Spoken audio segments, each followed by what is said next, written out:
పోసాన్ని PT warrant పై Narasaraopet police station కు తరలిస్తున్నారు ప్రస్తుతం పోలీసులు. నర్సరావుపేటలో కూడా పోసానిపై ఒక కేసు నమోదైంది. దీంతో పోసానిని పీటీ వారెంట్ పై అదుపులోకి తీసుకునేందుకు రాజంపేట సబ్ జైలుకు వెళ్లారు. తనకు ఆరోగ్యం బాగోలేదని పోసాని చెప్పడంతో మరోసారి వైద్య పరీక్ష నిర్వహించి పోసానిని అదుపులోకి తీసుకున్నారు నర్సరావుపేట పోలీసులు. వైద్య పరీక్షల తర్వాత నర్సరావుపేటకు తరలించారు.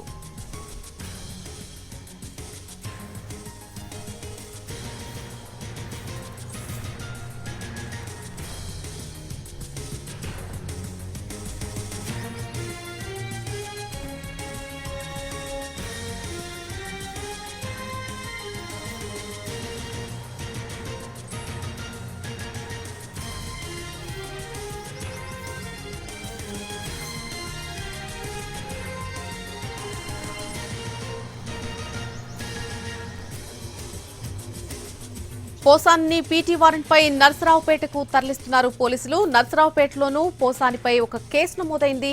దీంతో పోసాన్ని పీటీ వారెంట్ పై అదుపులోకి తీసుకునేందుకు రాజంపేట సబ్ జైలుకు వెళ్లారు పోలీసులు.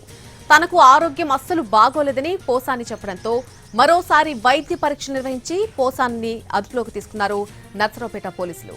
వైద్య పరీక్షల తర్వాత నర్సరావుపేటకు తరలిస్తున్నారు.